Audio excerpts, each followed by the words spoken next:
गुजरात के भरूच में लोकसभा के आम आदमी पार्टी के प्रत्याशी चैतर वसावा के नर्मदा जिले में प्रवेश पर लगाए गए प्रतिबंध को हाईकोर्ट ने हटा दिया है।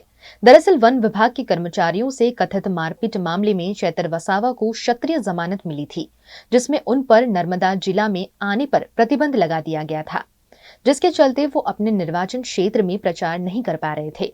लेकिन गुजरात हाईकोर्ट ने इस प्रतिबंध को हटा दिया है। ऐसे में चैतर वसावा जल्द नर्मदा जिले में भी अपना प्रचार शुरू करेंगे। आज चैतर वसावा अपना नामांकन दर्ज करा रहे हैं। इसी बीच हाईकोर्ट के इस निर्णय पर चैतर वसावा ने खुशी जताई। वहीं कार्यकर्ताओं ने भी चैतर वसावा का सम्मान करते हुए उन्हें शुभकामनाएं दी।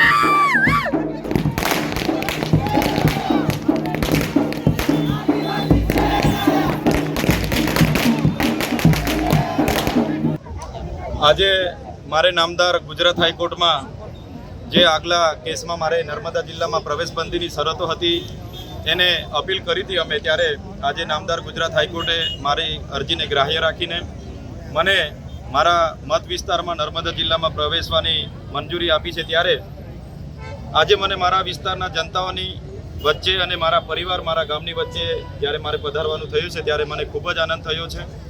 સાથે સાથે છેલ્લા 5.5 મહિનાથી હું મારા વિસ્તારમાં આવી નથી શક્યો, ત્યારે જનતાની માફી પણ માંગીએ છે કે એમના સુખ દુઃખમાં હાજર નથી થયા, છતાંય પરિસ્થિતિને આધીન આજે સત્યની જીત થઈ છે। ત્યારે ફરી જનતાની વચ્ચે આવ્યો છું અને સત્ય પરેશાન થઈ શકે છે પણ સત્ય પરાજિત થતો નથી, એ જ હું આપના માધ્યમથી કહેવા માગું છું।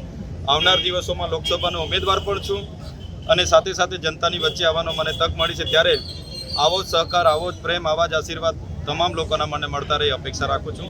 ડેડિયાપાડાની વિધાનસભાની જનતા એ મારો આખો પરિવાર છે અને મને દીકરા સમાન માને છે, ત્યારે આવનાર દિવસમાં દીકરાના સ્વરૂપે બધાને મળવાની કોશિશ કરીશું।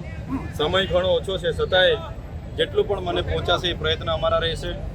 ઘણા સમયથી હું આવા માટે પ્રયત્ન કરતો હતો પણ કેટલીક ન્યાય પ્રણાલિકાના આધીન આવી નથી શકાતું, છતાંય આજે અમને જ્યારે તક મળી છે ત્યારે ચોક્કસ આવનાર દિવસોમાં તમામ લોકોની વચ્ચે જઈશું, એમના આશીર્વાદ લઈશું અને આગળ વધીશું। જે રીતે અમે ધારાસભ્ય ચૂંટાયા પછી લોકોની સુખ દુઃખમાં એમના કામો અમે કર્યા છે, ત્યારે જનતા ખરેખર અમારા પર આટલો વિશ્વાસ કરે છે, એ અમારા માટે બહુ મોટી વાત છે અને આવનાર દિવસોમાં એ લોકો બધા તૈયાર જ છે, છતાંય હું બધાને મળવાનો પ્રયત્ન કરીશ અને હજુ પણ વિશેષ બધા લોકો સમર્થન કરે અમારા પ્રયત્ન।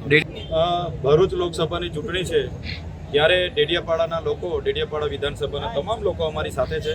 ડેડિયાપાડા વિધાનસભામાંથી 80% મત અમને મળશે એવું મને અનુમાન છે। સાથે સાથે ડેડિયાપાડા વિધાનસભાના લોકો મને ઝઘડિયા, અંકલેશ્વર, ભરૂચ વિસ્તારમાં પણ મદદરૂપ બનશે એવી મને પૂરી અપેક્ષા છે।